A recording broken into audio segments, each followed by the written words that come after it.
Okay, welcome back. Here we're going to go through chapter 15 in our textbook, which begins on page 88. We're continuing to talk about weak roots in the cow perfect and imperfect. And in this lecture, we're going to talk about first noon and third hey. Weak roots, excuse me. So here's our sort of plan for the day. I wanted to go back and review some tricky plurals that we've discovered throughout the course just to remind us of them and keep those in front of us. Then we'll go through the weak roots of first noon and third hey. We'll talk about the jolliest of our extra grace required friends, weak verbs that are doubly weak, have multiple weaknesses that we get to deal with. We'll go through our vocab and we'll do some practice.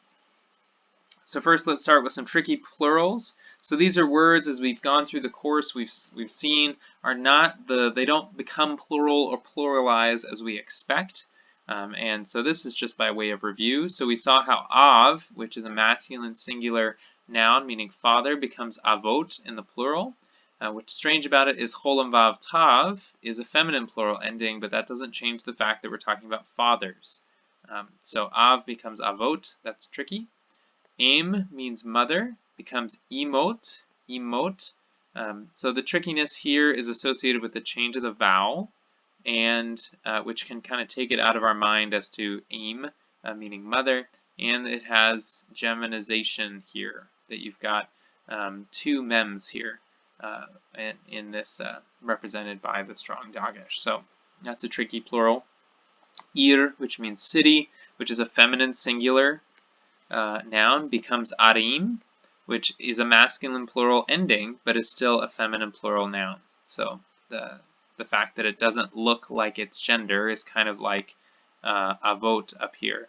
And so that becomes tricky for us when in terms of agreement. So an adjective might look different if we're talking about the wicked cities. Remember, adjectives conform to the actual gender of a word, not the one that appears in the text. And so wicked cities, you'd have arim rashaot, which would throw us off there. But so ir becomes arim. Ish, this is one that we're seeing a lot recently in the examples we're using. Ish means man or husband, becomes anashim. Again, no idea where the noon comes from, but ish becomes anashim. Isha, meaning wife or woman, becomes nashim. So again, no idea where the noon comes from, and also no idea where the aleph goes. Maybe it just quiesces because you would have an aleph with a shava under it. But so isha becomes nashim, whereas ish becomes anashim. Again, tricky. And again, we have the hidak yod mem, which is a masculine plural ending. This is a feminine singular noun and a feminine plural noun. So again, a little not what we expect. Nefesh is a segulate noun, so segel. So it follows the standard segulization pattern to become plural, which is a shava and then a kametz, shava and then a kametz. But where a lot of segulate nouns are masculine, and so you get the hidak yod mem, here you get cholam vav tav. So it's a little tricky both because it's a segulate noun becoming plural, and also this is a feminine singular noun that doesn't have a feminine singular ending. So that's why it's a little tricky. Lev and levav, both feminine singular, but they're geminant because we have the two baits, and so we get libot and levavot. So just tricky because the singular form doesn't lead us to think that they're feminine, and because of the geminization here that happens with the dagesh representing the two baits of the root consonant. Mizbeach becomes mizbechot, even though it's masculine singular and it's masculine plural, it has the cholam vav tav. And also what's a little tricky is just in our minds, well, my mind doesn't track what should happen with the tsere and the furtive patak here when it becomes plural. And so it just, as I pronounce it in my mind, it just sounds so different. And so it's tricky because the gender issue not being obfuscated or not clear in the plural form, and also just tracking the verbs. We've had am, which means people, and again, it's a geminate root, and so you get the doubling here with the strong dagesh, and then the hirek yod mem, so amim, just the dagesh may throw us off. And then the final one that I can think of, just to review for us, and there's no tricks necessarily associated with any of these, these are just kind of like, hey, remember, these are tricky. Bat, which means daughter, becomes banot, banot in the plural. And again, what's difficult for us is this noon, which makes us think of bane, or ben, which means son, but you have this feminine plural ending, and so in some way that can help us because I can sort of feminize sons and make daughters, but again, it's different from the form of the singular. Okay, I just wanted to go through those. All of those we've looked at before, but you know, most of us, we only keep in our minds what we're using, and we haven't used all of these consistently through the different exercises we've been doing. So just wanted to review those to keep those in mind. All right, so we're continuing to talk about weak roots. So last time we talked about first guttural and third aleph, and we also talked about third guttural. But this chapter we go through first noon verbs. So what does that mean? That means in terms of those consonantal positions in a triconsonantal root, we're talking about a noon in the first position. Also remember last week I talked about, not last week, in the last lecture, I talked about some grammarians use this verb pa'al, to refer to the different weak root positions. And so first noon verbs in some grammars are called pay noon verbs. Pay noon, because they're referring to this consonant in sort of the paradigmatic verb that they use. So pay noon or first noon verbs. So the rule for us here is that a noon often assimilates if it is followed by the sound of a non-guttural consonant. In other words, whenever a noon would normally be followed by a silent shava, it is in trouble to assimilate. We've run into this before. I can't remember when I previewed it for you, but when we talked about Natan, we had to deal with that. I told you I wouldn't put that on different quizzes and tests, and I forgot, and I did, so you'll have to forgive me. I know that you're going to Christian ministry, so hopefully forgiveness is one of your talents. But so we did introduce this idea, and now this is where we're really coming into it to use it. So in any form of the perfect or imperfect where the noon in that first position would be followed by a silent shava, then we're going to get assimilation. The cool thing is, at no point in the perfect conjugation do we need to deal with that. So we get nafal, so nafal means to fall, nafala, nafalta, nafalt, nafalti, nafalu, nafaltem, nafalten, nafalnu. Hey, this is like a standard paradigm, no problem here. These shavas under the noons, they're vocal, so the noon has something to do. It doesn't feel like it's useless, so it doesn't run away. We get into big trouble in the imperfect, because in every form of the imperfect, you would have a silent shava, right? So if we were to write it out using nafal,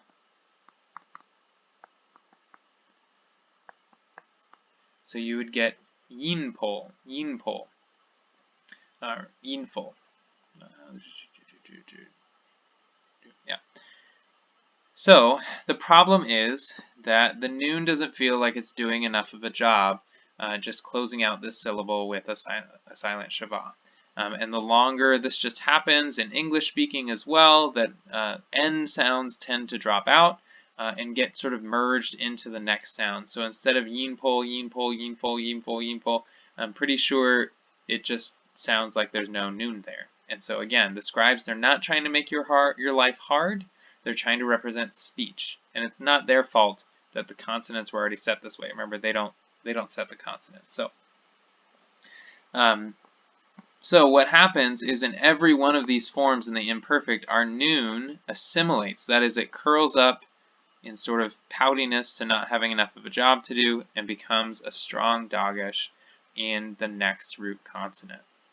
And so instead of yinfol, you get yipol, and tipol, and tipol, and tipoli, and epol, and Ipolu, and Tipolna, and Tipolu, and Tipolna, and Nipol. So, in all of these forms, we don't have the noon of our root. So, conjugation is still easy because you still have the prefix. There's no vowel changes that have happened with the prefixes like have happened with our first gutturals. All of your suffixes are still there that you need to parse something. So you'll be able to look at these and you'll say, oh, not a problem. That's a third masculine singular or a second masculine singular. Third feminine singular or a second masculine singular. Or that's a third feminine plural. Not a problem. Translation will not be easy because you don't have your root consonants. And so this is where knowing the rules of why different root consonants disappear is necessary.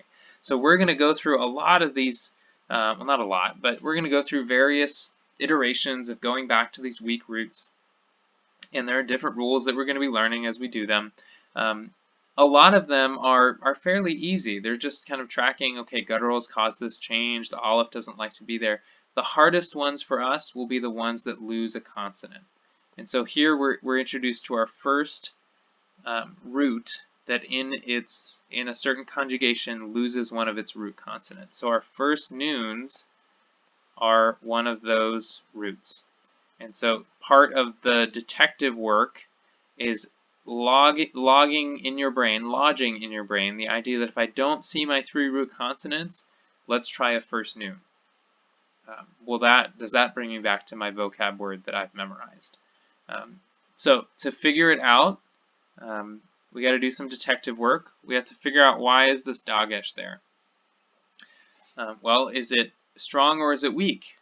Because if it's weak, then it's just the bagad kafat getting its way and wanting to be pronounced in a different way. But here, the dagesh is preceded by the sound of a vowel. And the vowels invigorate, which make this dagesh strong. So it's a strong dagesh. And the strong dagesh doubles the sound. So then we have to say, well, why is it doubled? What's going on here? And that's where we get to, oh, maybe there's a noon that's assimilated, that's curled up in there. So doing some detective work, saying, okay, is there a dagesh there? If there's a dagesh, well, is that a noon that's assimilated? And then you can construct this sort of,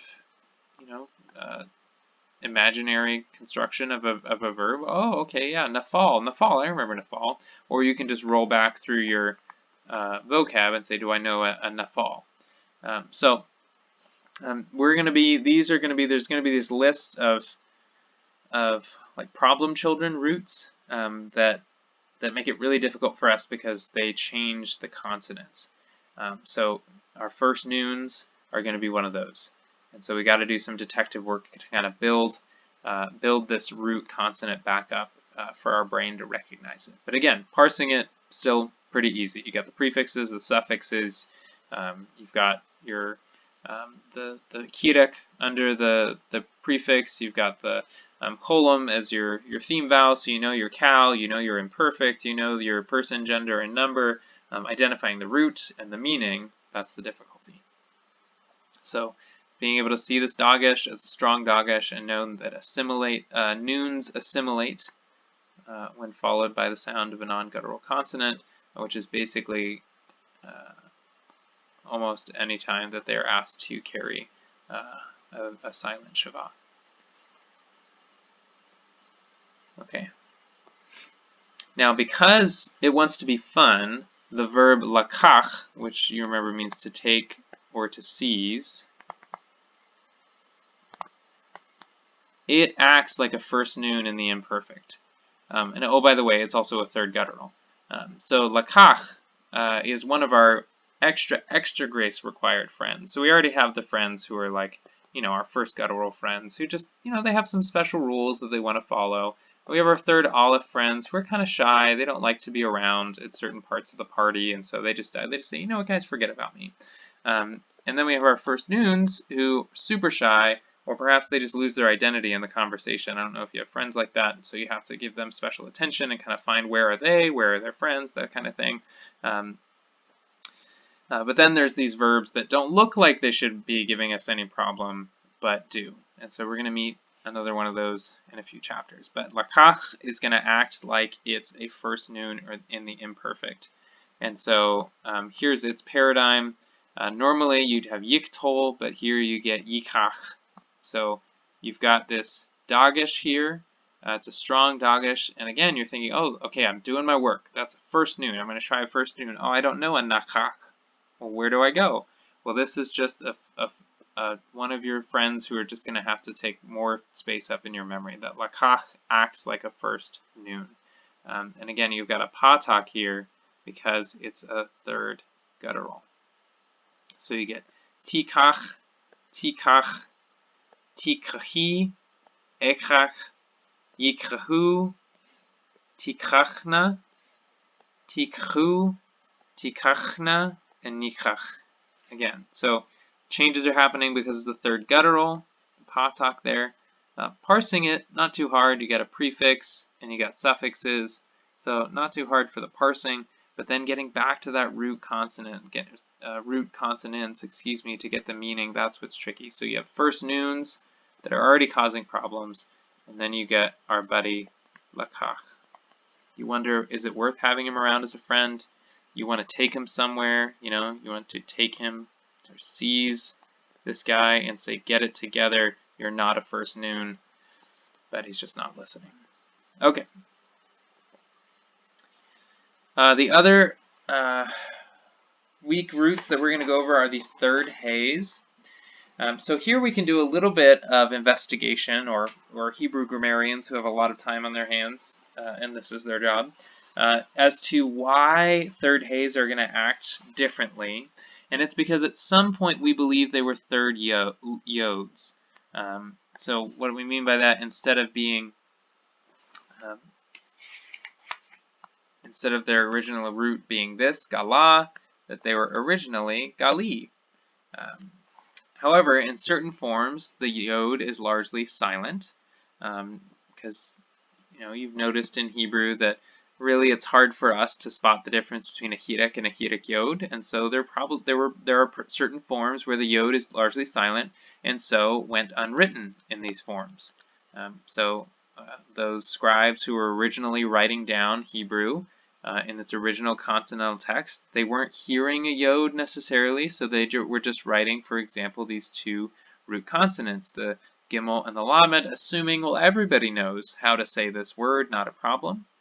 Later, when those matres lecciones were added to the text, a hey was added to differentiate this and make sure the reader knew this is the form we're using. We're not talking about some other word here. So remember, the matres lecciones were the yod, heys, and vavs that were added to the consonantal text sometime around the reign of David in the 900s, and they were to aid reading so that you could further differentiate one word from another.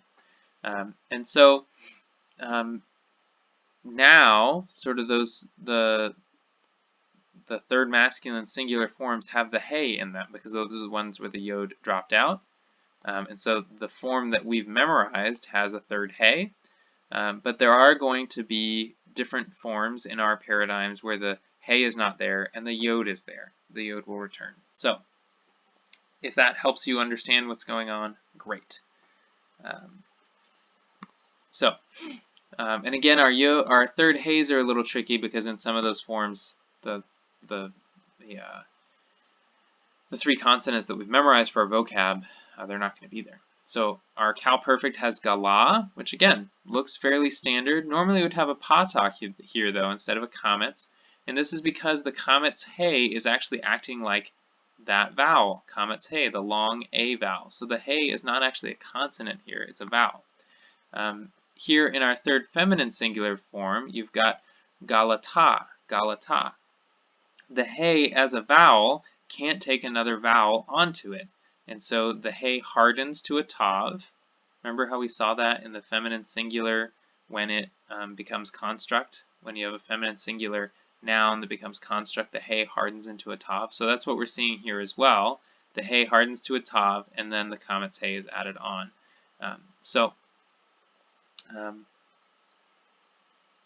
Yeah, again, a little tricky because we don't have the three root consonants that we've memorized. We've memorized gimel, lamed hey, but instead we get gimel lamed tav. What's that? Well, if we can remember, okay, hey is sometimes hardened to tav, maybe it's a third hey, then we get back to galah.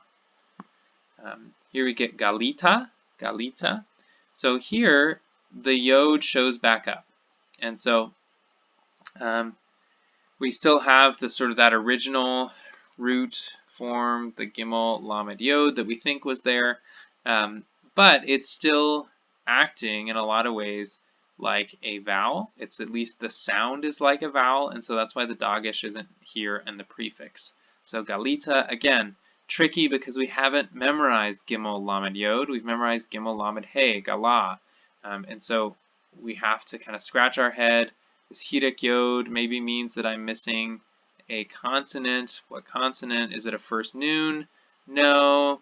Is it a third hey? Oh, then I get back to my my lexical form. Galita, sorry, galit here, galiti. So again, all these that have the consonantal prefix, you get the yod that shows up.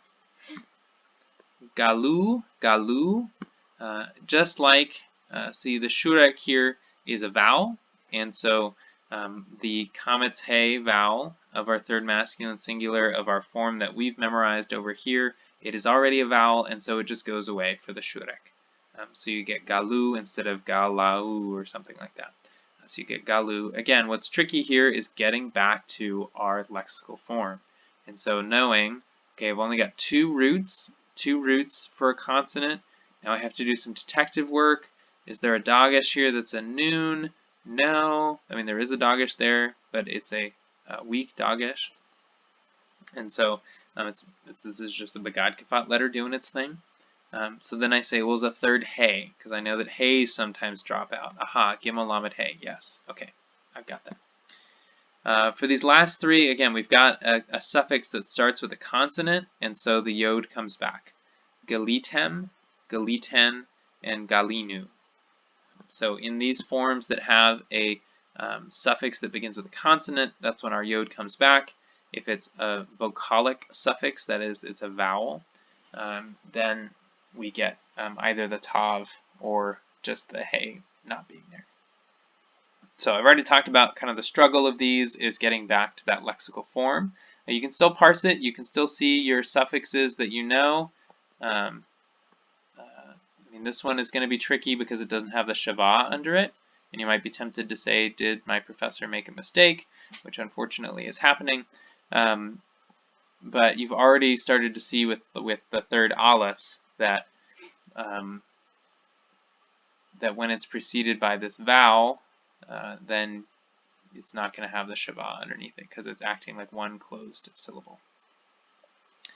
Okay, in our imperfect, we're also going to have some differences. We have yigle, yigle, and so this is different that we would expect the holum here, but because it's third hey, we get this sort of segol hey vowel. And that segol hey continues through many of these forms. So we get yigle, tigle, tigle, tigali. Again, now we've got a vowel ending, vowel suffix being added, and the hey can't take a vowel because itself is a long vowel. And so that's why it goes away here. We get egle, yigalu, same thing. We've got a vowel suffix, and so it goes away. Tiglena, tigalu, tiglena, nigle. So a lot of these forms, you've got the hey there, but being able to articulate why is this different? Why do we have a segol here? We say, oh, it's because it's a third hey, and this is just the way third heys act in the Cal Imperfect. Whenever you have a vowel trying to go on to the end, the hey goes away, and you just get the vowel and your two root consonants. So I think what may be tricky is differentiating this as the second feminine singular ending, because we're also seeing the hidek yod shows up, for example, over here when the hey would be here. But the difference is that the hidek yod only shows up in these roots, in these paradigm forms when you have a suffix that begins with a consonant. And so that should help us identify this hidek yod as the suffix that's been put onto this root. And again, whenever we only have 2 root consonants, we have to do some detective work. Is there a dagesh which points to a first noon? Or is there a third hay that I should be looking for? Finding the hay in the haystack. So again, right now, parsing these is not as difficult. Still figuring out the pattern, conjugation, person, gender, and number. You still got a lot of your data that you need there. But the translation issue is the difficulty. And so knowing some of our problem children, first noons and third hays, unfortunately this does put you back into your vocab of having to have your vocab down. But remember, first noons are shown by a strong dagesh in the next root consonant, so that's your clue for a first noon. Third hays are going to have those yod show up if they're missing. So you've got some clues to go with to figure out if your problem children are at work, your extra grace required friends. But there's no hiding that this is tricky to kind of figure these things out. But the good news is, having gone through 2 chapters on weak roots, is we're not going to have to deal with weak roots again for a few more chapters, till chapter 18. So there you go. All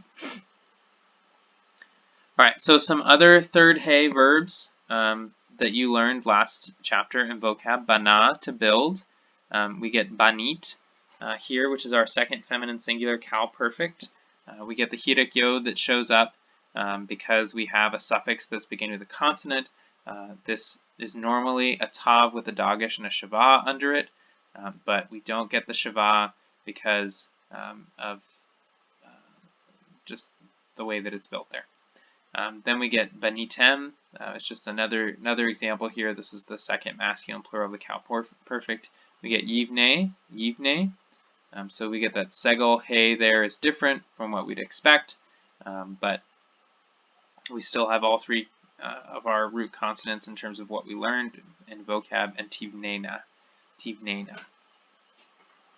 So these are just seeing different examples of these third hays. So we have bacha, which is to weep.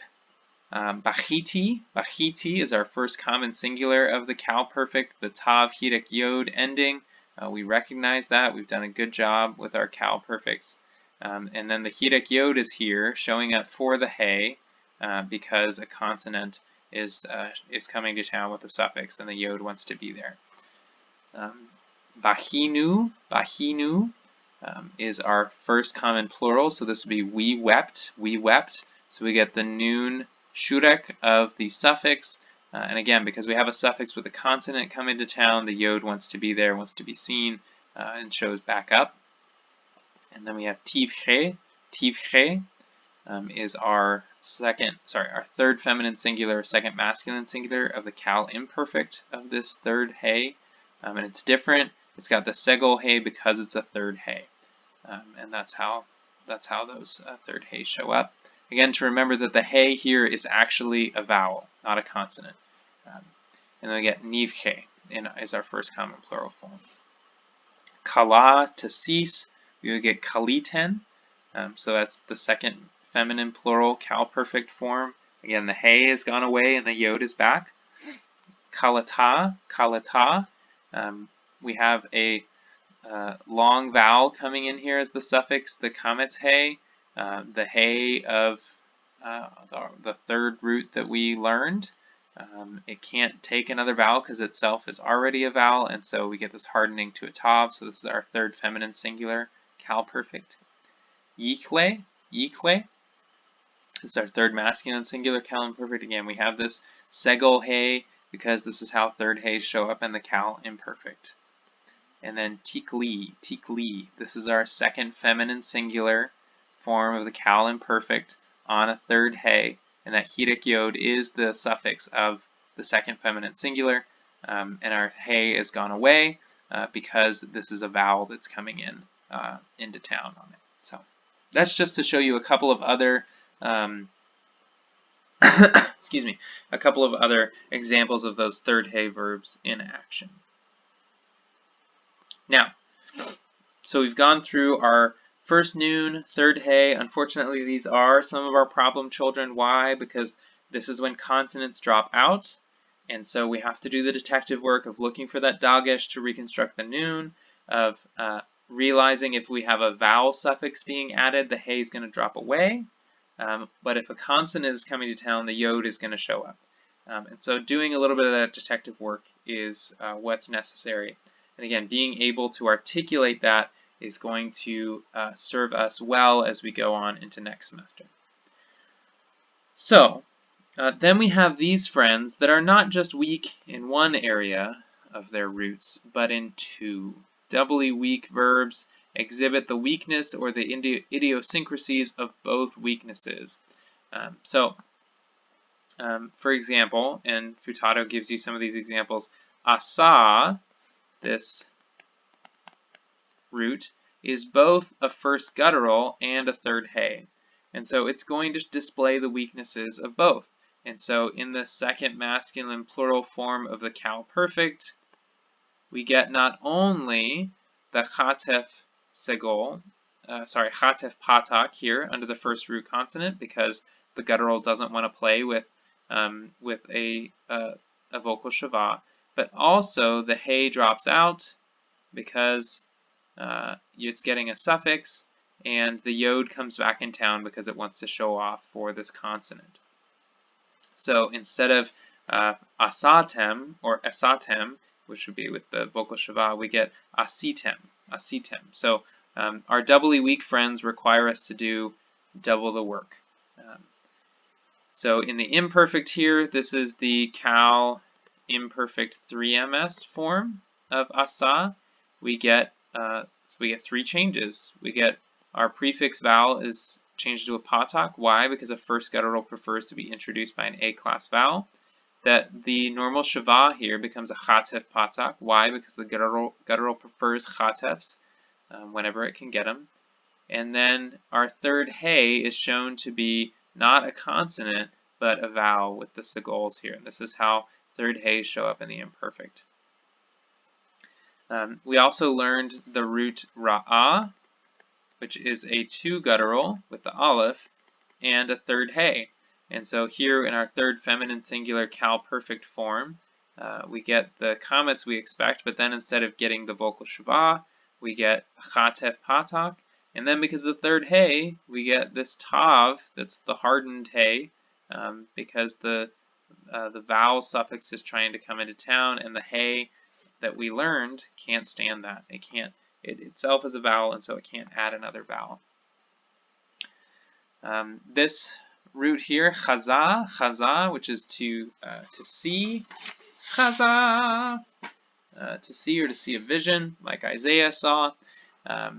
Again, we're getting in the second second masculine plural of the cal perfect, where you normally have a vocal shava. Here we get a chatef patak, and then because the suffix here is bringing a consonant to town, the hey runs away because it's a vowel, and the yod shows up and wants to impress the consonant. So we get chazitem. So here we have to do the detective work of where did my root go? And then it's in the imperfect form. We get the segol hey, and then because this normally just the way chaza works, it also becomes one of those first gutturals that prefers the segol prefix, and so this one is a lot of fun. So we get yecheza, and then here in our second feminine plural of the imperfect form, we get techezena. So, very fun verb. But again, we know that the segol is here because of the first guttural that normally would have a patak, but then the third hey goes away because we have a suffix coming to town that starts with a consonant, and so the yod shows back up, but we get the segol, lots of segols in this verb. Yiga, remember this is a first noon. It means to hurt. Naga, I got hurt. And so the noon is going to assimilate because it normally would have a vocal shava here in our imperfect third masculine singular form, and we have Instead of our holum theme vowel we expect, we get a patak because it's a third guttural. This next one is from nasa, to lift, carry, pardon, or forgive. This is one of the most common words used for forgiveness in the Old Testament. So we get the noon assimilates here in the strong dagesh because it would be followed by a silent shava and also the sound of a non-guttural consonant. But then we also, instead of having a holum, because we have a third aleph, which is a guttural, we would change it to a patak, but because it's an aleph, it's very shy, and so we get compensatory lengthening to make it a kametz. So lots of stuff going on with this verb. The first noon has assimilated, and so we'd have to do the work here of recognizing this is a prefix, which means that it's an imperfect. Normally we don't see a kametz in an imperfect conjugation, so we'd have to spot the third aleph, which changes its preferred patak to a kametz because it quiesces. And then in another imperfect form of our third or second feminine plural, we get tisena, tisena. So our noon has assimilated here in the dagesh, and then the alephs, the third alephs in these conjugations, the third and second feminine plural, uses sigol. So a lot of stuff. This is probably the most overwhelming thing I've talked to you yet about in this class. These are just meant to give you examples. And so as we're going to go through, we're going to be building up our skills of recognizing these various weaknesses, of how they show up. And again, this is why being able to articulate why has this change happened. And so first gutturals cause changes because of their guttural rules. And so they prefer A-class vowels, and they prefer not to have a vocal shava. They prefer their chatefs.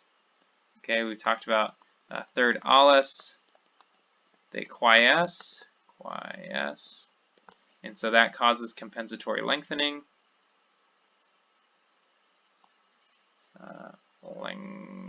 You don't need to watch me write that word.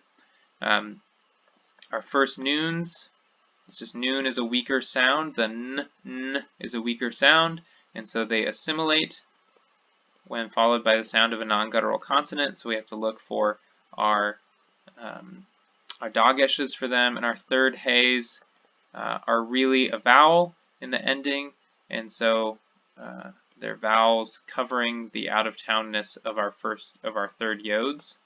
And so whenever a vowel comes, our third hay runs away. Whenever a consonant comes, our yod comes back. And so being able to spot those, and again, we're going to go through this more and more together so that you're building up these skills. Our vocab on page 91, Ozen are our ears, or ozenayim would be our ears. It would be a dual form. Af is nose or anger. So when the Lord is told to be long-suffering, he's long of nose because that's a Hebrew idiom there. Zeroah is our arm, and zeroayim would be our arms. Again, dual form, you only have 2 arms. Unless you have more, let me know. Katef is our shoulder. Ayin is our eyes, and this would be ayin. Does he give us the plural form? Yeah, I've seen this in the construct state a lot. Okay, anyway, pe is our mouth. Pe, you can think of just how that little breath pe comes out. Panim is somebody's face. Rosh is our head. Reshit is beginning. So now you can say be-reshit, be in beginning. Bara Elohim et bahashamayim be'et haaretz. In the beginning, God created the heavens and the earth. Regel is our foot. So regalayim would be our feet. If we were talking about one person's feet, but also sometimes you're talking about like a whole mass of people and like the feet running, and so then that would be regalim. So now I think you can sing head, shoulders, knees, and toes. Oh, you don't know. If you use feet for toes, and then this is the word for knees, berakayim. So it would be something like, we'd have to use katefim. So those are knees. Shoulders would be, this would reduce.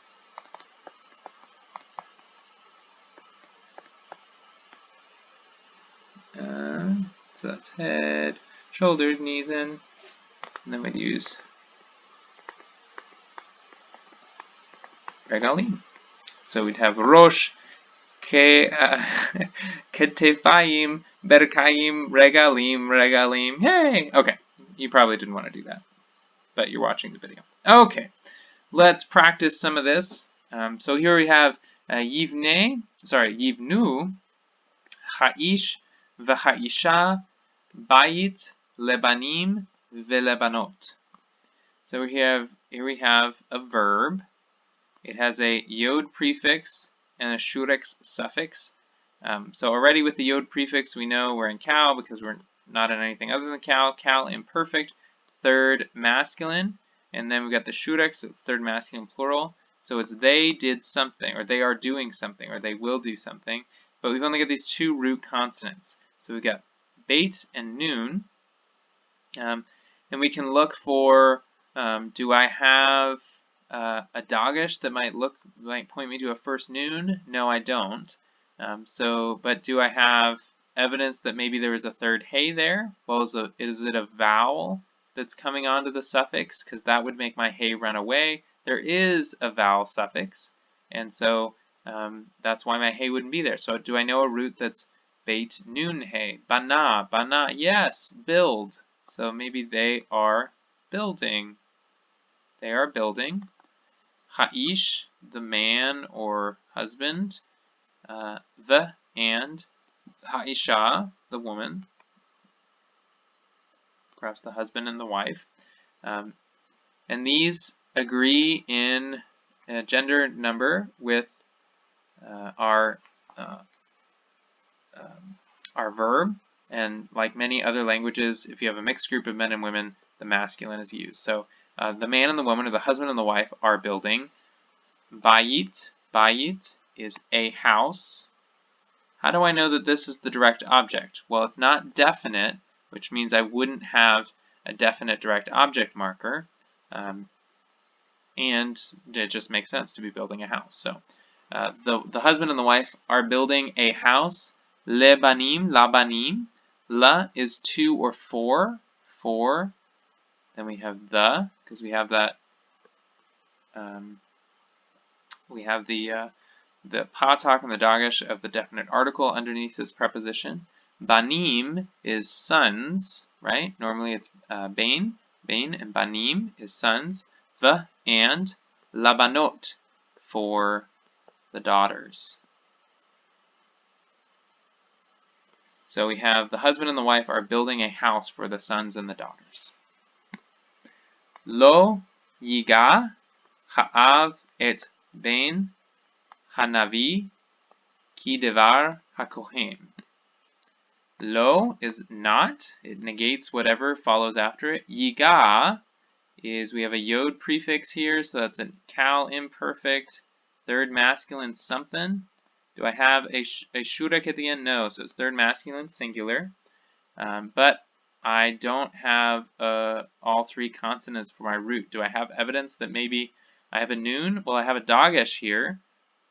Is it a strong dagesh? It is. It's preceded by the sound of a vowel. So it's a strong dagesh, so it's a really good shot that we've got a first noon. Do I know at naga? I do. Naga means to hurt or to touch.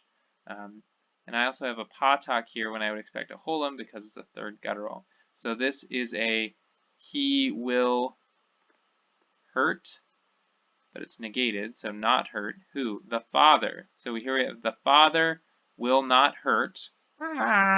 Who? Et. Who's going to receive this action of not hurting? Ben is son, but it's in the construct state. We've got the shortening of the vowel. Normally Ben is beit sere. Normally it's bain. Bain is son. Ben is son of Hanavi, the prophet.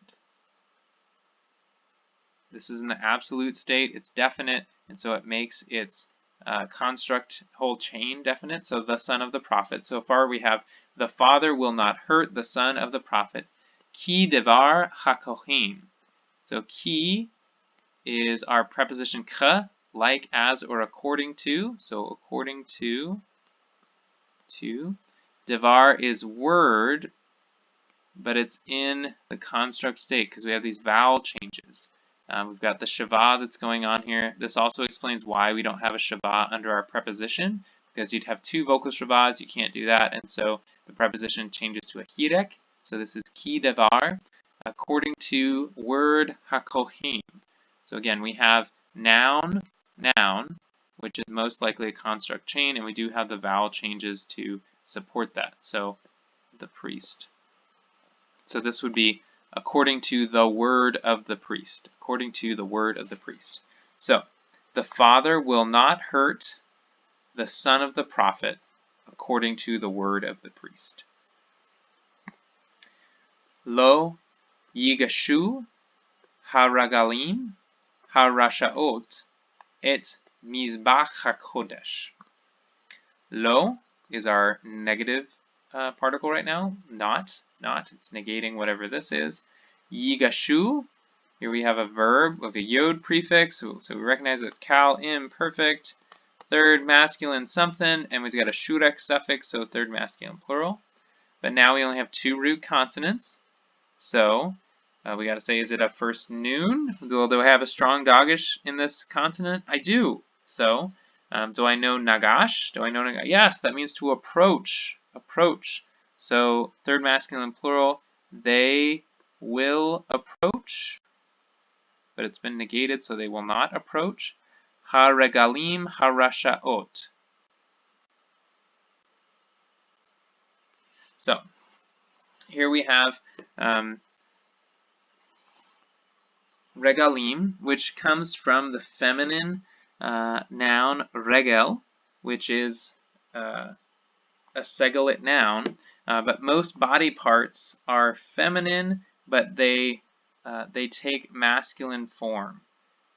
So this is why it has the masculine plural ending. So this is the feet, and then we have an adjective which agrees with it in gender, number, and definiteness. So wicked. So wicked feet. The wicked feet will not approach. Will not approach what? Mizbach. Mizbach is a mizbeach is an altar, but we have vowel changes here. And this is altar of. This is in its construct state. We've got these vowel changes. Hakodesh is the holiness. So again, we've got two nouns, altar, the holiness, right next to one another. This construct relationship definiteness is communicated backwards. So this is the altar of holiness, or the holy altar. So wicked feet will not approach the holy altar. Tiklena et haderech bayom Adonai. Tiklena is, we've got a tav prefix, a na suffix, and so this is kal, imperfect, third, second, feminine plural, from kof, lamed, yod. I don't know a kof, lamed, yod, but this is different from what I expect, right? Normally I would have like a holum vowel here, and so this clues me into the fact that something has changed. This is the way that third hays are formed. They take that sigil in this construction. So this comes from kaf, lamed, hey, to cease. So this is they / y'all will cease or finish what? Ha derech, the way. Ha derech is the way. Ba is in, at, or with. Yom is day, in a day, Lord.